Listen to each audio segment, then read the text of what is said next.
Hello, everybody. I am here today with AJ Wilcox, master of the LinkedIn ad, and one of the few people I've met who can match my intense high energy in even just a few minutes of talking. So I'm super stoked to have you on the call, AJ. Welcome. Oh, thanks so much for having me. Awesome. So I am excited to interview you for the benefit of our audience, all about kind of LinkedIn ads, that whole big world that people are really starting to dip their toes into more frequently than ever, I think. But before we get into that, what would you say your superpower is? I think my superpower is I'm not the smartest person in the room ever. And so I learned to be hungry and want to learn from an early age. And so I'm always curious. And even if I am not the sharpest person, I'm going to keep digging until I know the most.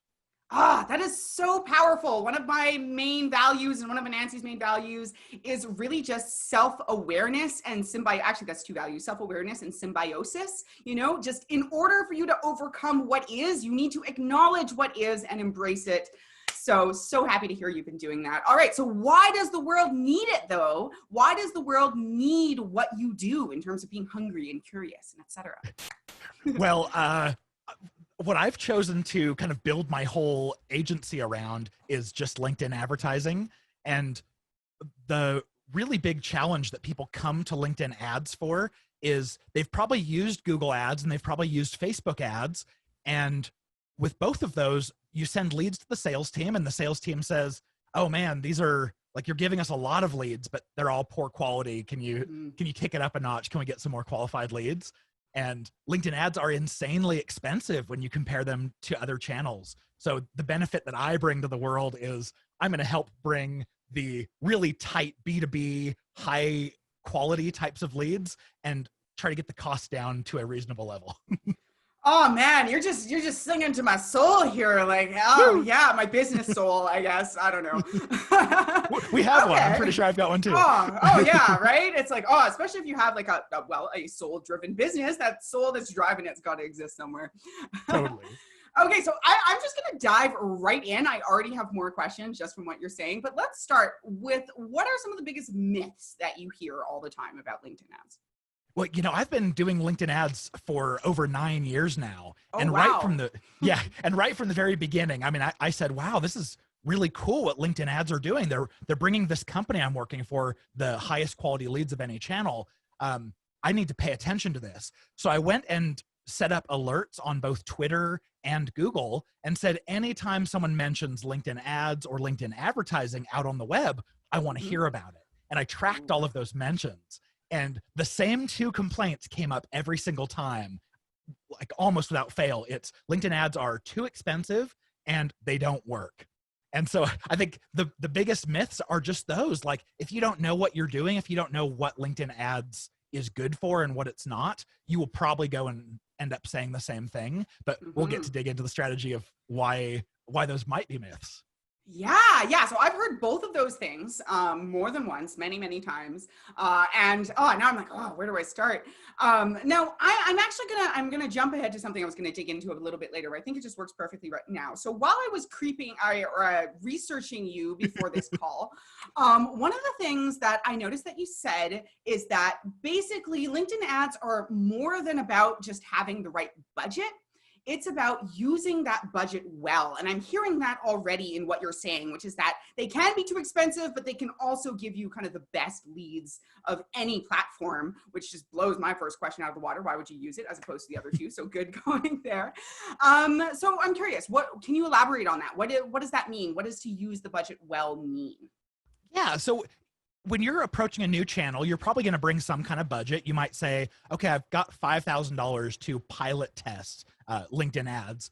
And if you go in not knowing what you're doing, you're going to follow all of LinkedIn's recommendations. And spoiler alert, LinkedIn's recommendations will make you pay way too much. To give you an example, I was building an audience today and I got to the end where LinkedIn's recommending what you should pay for a click.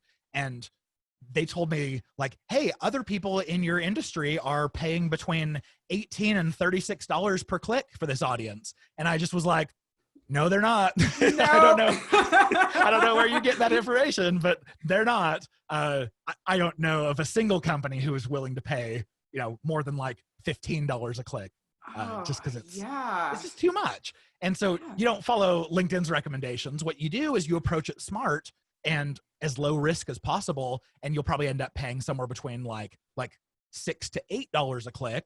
And as you ramp up, you'll probably be spending between 8 and 11. So just don't, if you have a set budget, don't pay too much for your clicks along the way, because you won't get as much data to tell you whether or not it's working. It's best to be stingy with LinkedIn. Okay, so what I'm hearing from you is that number one, and that probably is a huge gold nugget for this episode just to begin with, is do not follow LinkedIn's recommendations, because they will have you paying way too much money. Number two that I'm hearing is that as time goes on, you may end up paying a little bit more in terms of cost per click, but keep it kind of as low as possible. I think you said in that kind of $6 to $8 range to begin with. So that you can gather more data by getting more clicks to understand customer behavior to then improve upon that value. Is that what I'm hearing? Exactly. Yeah, LinkedIn runs off of an auction, just like all the other networks. One thing I kind of glossed over, but I should probably hit here. When you create a campaign, LinkedIn's going to, by default, say, okay, you're doing automated bidding, which is the equivalent of like, here, network, here's my wallet. Take out of it whatever you think you need.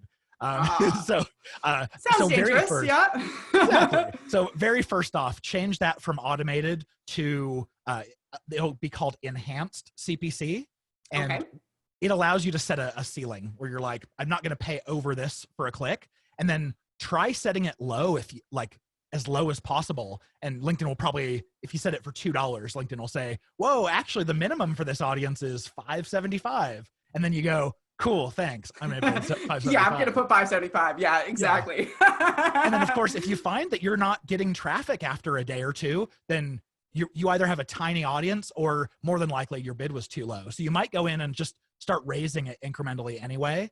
But you just never want to get to a point where you're saying, hey, LinkedIn, I'm willing to pay $11. And then you blow your budget out by noon. And then you're like, crap. If I probably would have lasted all day long if I would have told him I wasn't willing to pay as much. Okay. So I'm hearing that outside of, like basic strategy and how you're going to put your campaign together, just understanding these kind of few simple things about how to finagle and set up the system will immediately save you a lot of money and hassle and trouble. Oh, 100%. Yeah. Oh, good. I'm so glad we're having this conversation. If only we'd had this conversation maybe like 6 to 8 weeks ago and my team started digging in there, but that's probably when they were like, oh, we need to interview a LinkedIn ads expert. Like, I'm sure. It was good timing. Yeah. Okay. So again, just more questions branching off. So one just kind of quick one to get out of the way. So as you said, you're coming to a new channel. Generally, you're putting aside some money to explore and kind of do some test runs with it. Now, I heard you use the figure of $5,000. Was that just a random figure? What would you say kind of the minimum people can expect to spend and the minimum people should be putting aside to get going with LinkedIn? Excellent question. Unfortunately, it's not a quick answer, but I will try to make it as simple as possible. Because we're an ad agency, we have to charge a minimum amount. And so what we found is like our minimum monthly amount doesn't really make sense if you're budgeting less than like, say, 3 or 4K a month. But we've taken on a lot of clients over the years and gotten to see. What we found is if you are spending 5K or more on the network, chances are you're going to see the leads come in at a large enough clip that you can tell that they're working. You can verify the lead quality is high. You can see what they do in your sales cycle a little bit later. And we found, accounts that are over 5K usually stay like over a year with us. If you're spending less than 4K, you're probably going to churn in like 5 or 6 months. So what it told us is, okay, it probably makes sense to pony up the dough early on and just verify like, yes, this network works for us, or no, it sucks, we should fire AJ. So I'm a big fan of like just get it out there and learn. And that way, if it's not working, you can fire your agency or your contractor who's helping and save all your money. Fair enough. Fair enough. And as long as we're talking about kind of these more like qualification type things, right? Like, do I have enough money set aside? Is this a good fit for me? You know, what are, other than maybe having tried other platforms and it not working, what are some of the like green flags and red flags you look for to know if an offering or a business is a right fit for LinkedIn in particular? I love this. Like I go through this like every single day, repeatedly, because it's so important. Yeah. There are 4 qualification steps that if we hop on like a call with a prospective client, I'm going to run them through each of these questions to understand. So the first is your audience on LinkedIn? Like, can you define who your ideal target audience is by their job title and their industry and their company size? Then like check. The next is, do you have enough budget? Are you 5K or higher on budget? Like that's probably a good sign for us. The third is, do you have a lifetime value of over about 15K? Because if LinkedIn's charging $8 to $11 per click on average, it usually means that you're going to end up closing a deal between $1,000 to $4,000 in ad spend. And so if you're going to make 15,000 off of that deal over the lifetime, there's plenty of room there to compensate a sales rep and pay an agency and cover future ad spend. So I usually like to see a 3 or a 4x ROI to even make sure that the platform's worth it. And fourth and finally, actually the most important is, do you have a call to action that is special? Because if we have like just click here to talk to our sales rep, here's what we do, no one's going to click that ad. So you usually have to lure him in with something of value. Yeah. So what makes, especially because this is something, when it comes to say like larger B2B service-based industries and situations, where you're selling those like bigger projects and stuff, what sort of things like sweeten the deal? Like what sort of thing makes a really valuable call to action that you're like, yeah, that'll get us some people? Well, I look at it as the whole spectrum. You have the super low friction spectrum that's like, here, click on our most recent blog post and see what we're about. Or you have the really heavy one, like buy something or take a free trial or hop on the phone with our sales rep. And what we find is the extremes don't work very well on LinkedIn. On the low friction side, you're paying $8 to $11 to get visitors to your blog, which is going to be insane. And then on the other side, you have ads that people aren't going to click on. And if they do, LinkedIn's going to charge you an arm and a leg. So what you want is something that is valuable enough that people are willing to give you their contact info. We call this gated content or lead magnets or whatever. But it is it's interesting enough to get them to do it. And it's valuable enough that that they're going to get something out of it. So that there's kind of this exchange of value. And then once someone has joined your webinar or downloaded your ebook or your guide or checklist or cheat sheet, now you can go and reach out to them, try to start a conversation that's going to turn into a relationship that eventually turns into a sales conversation. Right. That makes a lot of sense. And I'll be the first to say that at Anansi, we've built up a lot of our success through, which is ironic because we're a content company, but we've really only leaned into kind of more inbound in the last year for ourselves. And for the most part, we've done outbound and just starting conversations. So what I'm hearing is that what kind of makes LinkedIn ads the most compelling is to not kind of try to get them with a hard sell and not just, put all that money towards getting more views, but really find something that is going to be valuable and memorable for them, but is low friction, low commitment, so that then when you go to start that conversation with them, they're already engaged and they're already further down the funnel. Is that what I'm hearing? Exactly. And by the time they've engaged with your content, hopefully they now know, like, and trust you more. They're a little bit warmer of an audience. Now they're going to be receptive to a sales message that they wouldn't have been, 2 days before. Absolutely. And it doesn't go without saying, but it kind of should, like what we consider to be a visibility event is not just somebody with eyes on your thing, but eyes on your thing that ends with them understanding what problem you solve and who it's for. That's absolutely. Yeah. Cool. Oh, okay. Now my brain is just like going in a million different directions as I want to like dive into all of them at once. Okay. So we've talked about what sorts of offerings are a good fit and kind of how you determine that. I love your 4-part framework. Now, once you've determined that someone is a good fit, what sort of prep work do you need to do in order to make sure that that campaign's effective? Like I know, for example, when we're doing prep work for our copy, whether it's ads or not, we're always looking at basically audience positioning and voice and tone. Like what is it that you guys need? Oh yeah, actually really close to your framework. Oh, Really. cool. I actually have on the board behind me right here, AMO. It's the acronym that is basically everything that we need for a social ads campaign. And it's, you have to know who your audience is. You have to provide them a message or something. Yep. Like you have to show them something, and then you have to give them an offer, which is that call to action that we were talking about. So the very first thing we do is the client usually knows who they do business with. If they sell marketing software, it's going to be like, oh, marketing decision makers. And we can go and create some audiences around them and gauge audience size and levels of competition. But sometimes they don't know who their audience is. I mean, we have clients every so often who go, we've got this product that solves a lot of problems. Who do we go to? And then it's kind of audience research.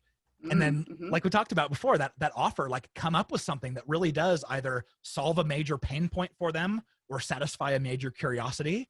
And if it hits those buttons, they're going to convert, and you'll get something that converts at like 15+%. And that's how I know something really hit it. Okay. So let's get into it a little bit more. So what are those building blocks? So now you've got the prep done. You know they're a good fit. You've got the prep done. You've identified the audience. You've identified the messaging. You've identified the offer. So what are the basic building blocks of an effective LinkedIn ads strategy? And how is that different from, say, like Instagram or Facebook? I know you've touched on this a little bit, but do you have a process or a framework or something that you use? Yeah, we totally do. Each audience, I mean, it seems simple to say like, oh, my audience is marketing decision makers. But in my mind, I've immediately broken that audience down into 16 micro audiences. Sorry, I'm a little bit nuts, but I'm going to say, well, we can reach those people by their job title, by their job function with seniority, by skill, and by group. And I want to see, does the CMO react differently to our content than a manager does? So I'm going to have a manager bucket, a director, a VP, and a C-level. And what I'm going to find through running these 16 campaigns all next to each other over time, I'm going to find, one of these is a cheaper way of reaching a more qualified candidate. One here is more qualified. One we should ignore entirely because that's way too broad. It's bringing in poor quality leads. And because I'm doing all that testing, any competitor is honestly never going to be willing to do that level of work. And like, you'll find something that gets you traffic for $1 or $2 less per click. If you're looking for, some kind of advantage over competition, paying significantly less for ads is high on that list. Yeah, I would agree. Okay. I'm loving this. Did I interrupt you? Do you have more? No, if you have a question, jump in, but I can totally keep going. You can totally keep going. Okay. So before we get too deep into that, something that really just came up for me is, some of the people listening to this are maybe like us and exploring the idea of LinkedIn ads for themselves. But I think a lot of the people that we work with like to partner with companies like yourself, either on a white label or otherwise basis, to deliver those services. So if someone in our audience is really looking to partner with a LinkedIn company, what are some green flags and red flags there? Like, what are some things that you really look for that are really good signs? And what are some things that are like, not going to be a good fit before you spend that $5,000 ad spend plus? Yeah, I think we've seen a lot of really terrible agencies do work on LinkedIn. And it's not because they're a bad agency. It's because they started with Google and then said, oh, we'll make the leap to Facebook. And that wasn't too hard. And then they say, oh, we can do search and social. We're going to offer LinkedIn as well. And the leap from Facebook to LinkedIn is night and day. I mean, it's all the terminology is pretty much the same, but strategies are entirely different. I mean, it's a total different ballpark. So if you're evaluating someone who's going to help you out, dig into their background and specifically ask, like, what is your experience on LinkedIn? One of the gotchas you can give them is like, give them some of LinkedIn's advice and say, LinkedIn recommends audiences that are at least 300,000 people, and they recommend auto bidding. Like, do you agree with that? Is that what we should be doing? And if they agree with that, then you go, cool, I'm out. See ya. Yeah, thanks for letting me know that we're not a good fit. Exactly. Yeah. So anyway, not to crap on any other agency, because I mean, heaven knows you wouldn't want to hire me to do your Google campaigns. That was 10 years ago. But yeah, just look for genuine expertise before you let someone touch the most expensive premium traffic you've got. Yeah, that makes a lot of sense. And now you talked about how strategies are very different, but terminology is the same. So what are some ways in which the strategy around LinkedIn is super different from the strategy around Facebook or Google? Yeah, two really big ways, especially when we're talking about Facebook. With Facebook, the initial traffic is so inexpensive. I know it's getting a lot more expensive over time, but it's so inexpensive that the strategy that I would recommend is show people something, like push them to blog posts, push them to free content, get them to engage, and then retarget them to engage them further down the funnel. It's a lot smoother of an approach, and the branding will be a little bit stronger as you're kind of in front of them over a longer period of time.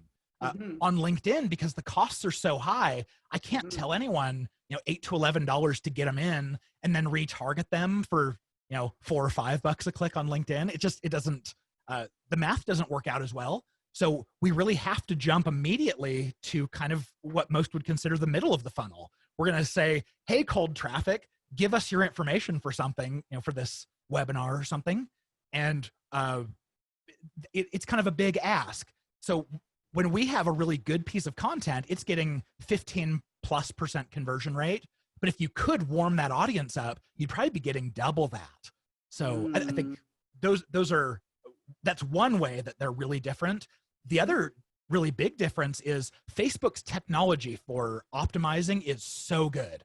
I had a friend who managed a very, very large company's account, and they were doing this micro segmentation that was like, okay, every age, every gender goes in its own bucket. And their Facebook rep came to him and said, hey, you ought to just try one that's super broad. Just say like, hey, the entire population of the US, and just let Facebook optimize and target who it wants to. And they dropped their costs by like 20% by going broader. Holy cow! Yeah. They dropped their costs by going broader. Yes. And I'm a data guy, so that totally breaks my heart knowing that like, oh, now I don't get any data about like which audience is responding how, but it's hard to argue with cost. So, yeah, because then what I'm hearing is that you lose out on the basically strategic experience you get from manually doing that work. But in the end, it's kind of, I don't know if this is kind of a left field analogy, but it's kind of like using a robo-advisor to do investments as opposed to a mutual fund manager, because ultimately the computer is pretty much, but the data shows the computer is always going to do a better job than you trusting a person to make those decisions. But the person can't get better if they're not doing the job. So exactly. And LinkedIn, I take exactly the opposite approach. On LinkedIn, I'm like, be ultra specific about who you want to get into. And because LinkedIn's technologies for finding people are not nearly as good. So be ultra specific on LinkedIn, and let that robo advisor do your stuff. The other element here is when you have these micro segmented audiences that you can then compare your performance, it's kind of like running a silent focus group. If you find that like, wow, CMOs are clicking on this at like twice the rate as managers, that tells us something about the level of our content and the topics that we're covering. It's more interesting to executives. So treat it kind of like market research and lead gen all rolled into one. Yeah. Okay.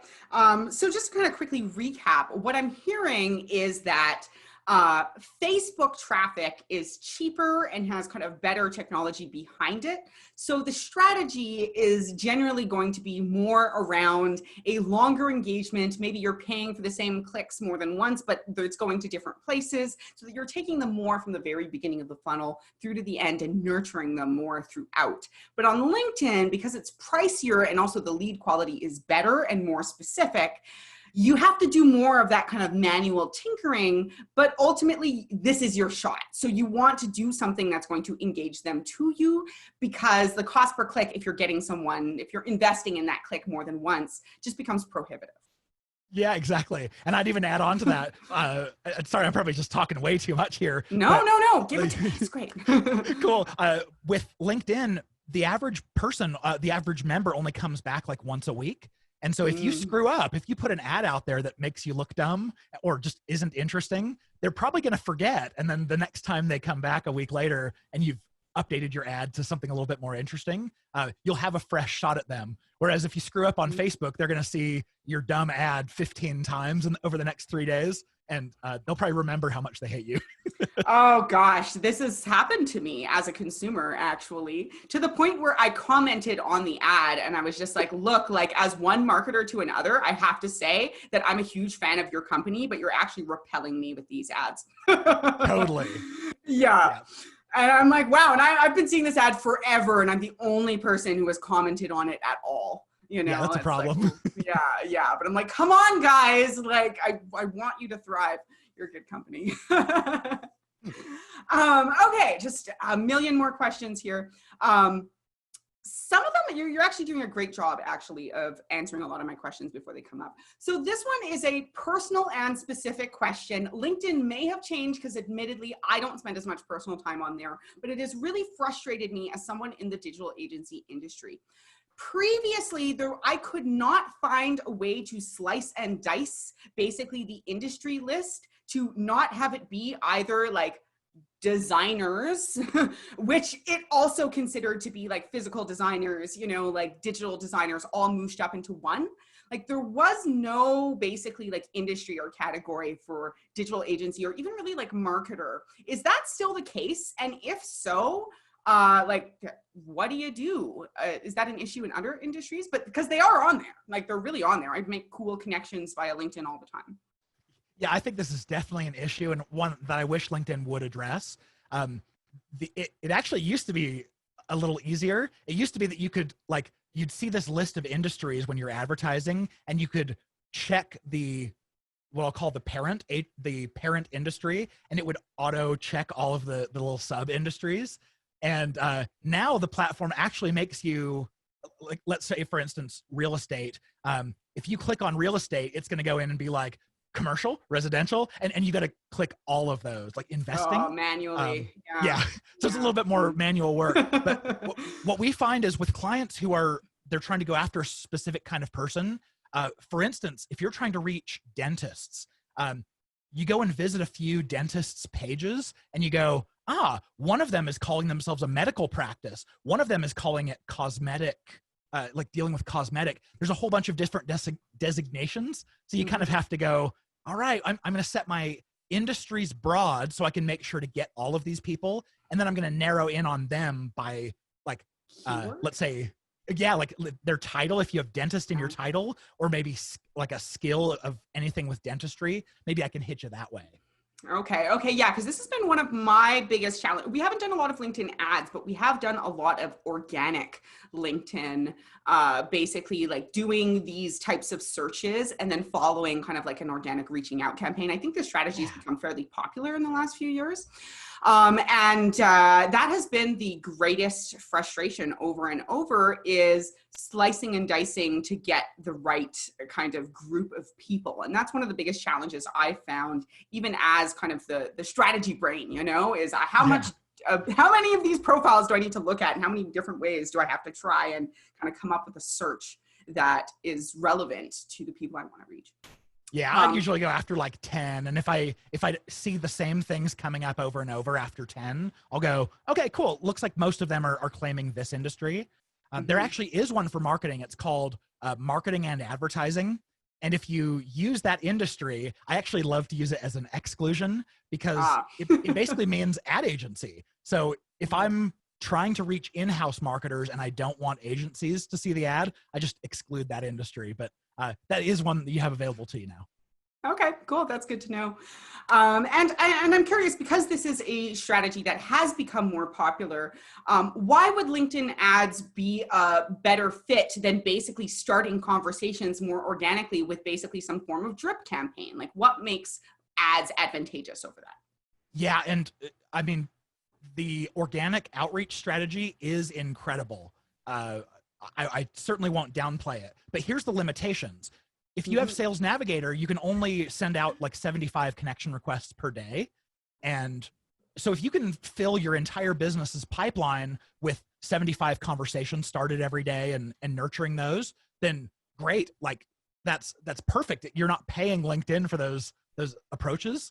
Mhm. Um, but most of our clients are saying, yeah, we're doing the organic outreach and it's successful, but we need a lot more than just 75 conversations per day. We want thousands of visits per week. Like, what's it take to do that? And of course, ads is how you do it. It's ultra scalable. You just turn that knob up until you run out of people. Okay, so I'm hearing that the scalability of ads, number one, doesn't depend on capacity, which I know when we were initially implementing that strategy was basically what happened. We lost our, person who was overseeing the millions of messages going out, and it was like, well, crap, I don't have time to take that on. And by the time we got it back in and stuff, we had enough sales from other methods that it just never quite made sense to turn it back on. But I'm hearing that ads don't have that. And also there's a limited amount of scalability even outside of capacity because LinkedIn platform itself has a limited amount of connection requests. Exactly. And you throw on top of that, when you're doing that manual outreach, that it's a person's time. So you're not paying Yeah. per click, but you're paying for someone to manually do that. And that's a lot of work. It's a lot of labor. And that's Yeah. why you see so many agencies who offer this service now. Yes. Yes. And the majority doing it in a really spammy way. If anyone's listening, please stop doing like ultra customized one-to-one. That's the way to go. Please, I'm putting this out there. I have actually, because of course we're copy people, and I used to do a lot of coaching and consulting around this because it was so successful for us. So I was helping people, my clients, either by letting them use the messages that I had put together or helping them kind of write on the spot messages. And I've actually had people reach out to me using my own messages, like anonymous third party kind of a thing. Like I've never met them. I don't know who they are. And I considered that such a compliment. I was like, wow, this is so much better than the crappy spammy messages. I know, because I wrote it that this is a message just asking for genuine human connection and conversation. So glad my swipe file made it around to you. Yeah, totally. But that's so funny. I was like, this isn't out of a template book. Like I personally wrote this. Okay. So as we start to unfortunately wind down a little bit, because I could keep peppering you with questions literally forever, what would you say is the number one mistake that you often see, which could be easily avoided? Ooh, I mean, the first I've kind of touched on before is that, LinkedIn ads are expensive. And so don't listen to LinkedIn's advice for the most part. Like, be a little bit stingy, try to lower your risk wherever you can. Because if you have success on like a small account basis, then it makes a lot of sense to scale up rather than starting big, blowing your budget, not knowing if it worked and having to scale back. Yeah. So I think that's probably the biggest mistake. But outside of that, I see a lot of people just treating it like they would a search ad, where they're just trying to push people right to hey, talk to our sales rep or buy something now. And of course, every time you see one of those ads, you go, oh man, it's not going to work for you, but good luck. Yeah. Okay, that makes a lot of sense. And thanks for reiterating that, because I am someone who likes to read and follow processes. And if I was implementing it and the platform itself was telling me what to do, I would probably pay attention. Put it out there. Exactly. But that's also why we don't have me doing it. We tend to hire experts and train the people that we have in areas of expertise. Yes. Okay. So what is the thing that really gets you up in the morning other than coffee? Oh man. I love learning. And as an agency owner, every single day I get to have conversations and take on projects that I've never seen before. and it's exciting. So it's that variety that drives me. I'm so excited to go and learn something new today. Yeah, I so vibe with that. Maybe it's having similarly neurodivergent brains, but I know like when I was first in my business and all of my mentors and stuff were saying like niche down, niche down, niche down. The thought of niching into a vertical was so kind of like painful. Too limiting. Yeah, it's just too limiting. I'm like, but everyone needs what I do, but I know that I can't sell it to everyone. So that was actually what pushed me to niche into copy and content marketing and even digital marketing with a copy focus, because we really have full marketing consultants now, is because I realized that I get that variety and I still get to practice our area of expertise. Like, someone close to me had a stroke a few months ago and had a miraculous recovery because a surgeon came in and did a very specific operation where they went through the groin. And I was like, hell, we did a project with a specialist who does this 3 or 4 months ago. And so I immediately, even though I knew nothing about it, like had so much engagement with it where I was like, oh, well, actually, I didn't even, it was one of my strategists who did the project, but I was like, wow, I know what type of, I can't remember what the word is right now for that type of surgery. But the minute I heard about it, I was like, oh, I know why this was effective.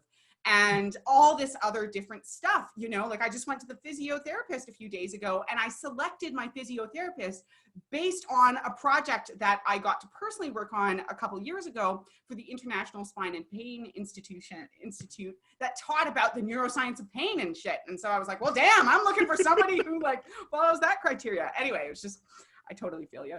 I love Southern. We know what's going to happen now. Like the next time someone has a medical emergency on a plane, rather than asking if there's a doctor on the flight, they're going to say, is there an agency marketer here? Yeah. Yeah. Oh gosh, please no. Sorry, that was a total dad joke. I've got 4 kids. I'm guilty as charged. Well, I have no kids and I love them. So make of that what you will. Okay. So what is the number one thing that you do to preserve your wellness?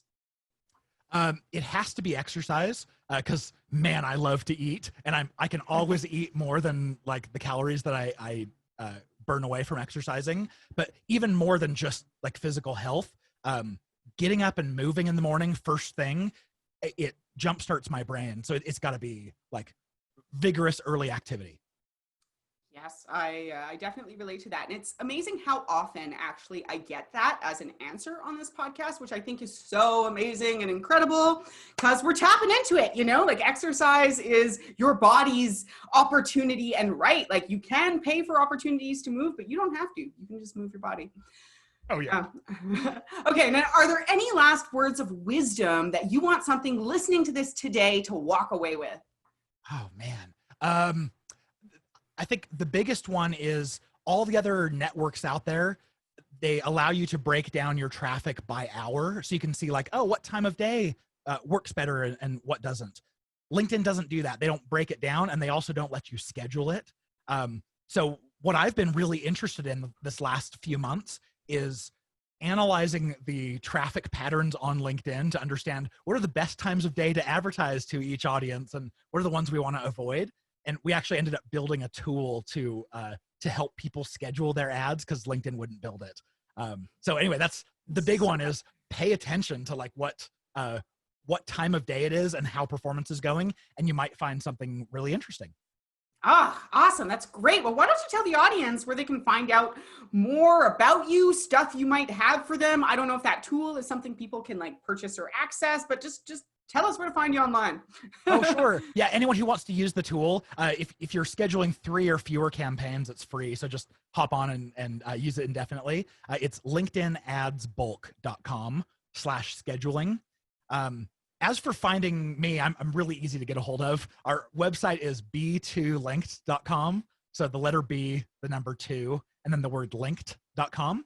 If you fill out the form on any of those pages, it's, you're going to go right to an expert. It's either me or one of my senior staff. So feel free to reach out with anything, and I'm sure I'll be able to respond and help you out. Awesome. Well, thank you again, AJ, for coming and bringing your wisdom to us and our team and audience and everybody. I'm just so grateful. I'm grateful you had me. I'm sure you can tell I love spilling on this stuff. So thank you for actually being interested in LinkedIn ads. This is fun for me. Awesome. Well, if you ever want to share with your audience anything to do with kind of like processes and systems and stuff like that, I would also be very happy to come and rant away. I mean, be interviewed.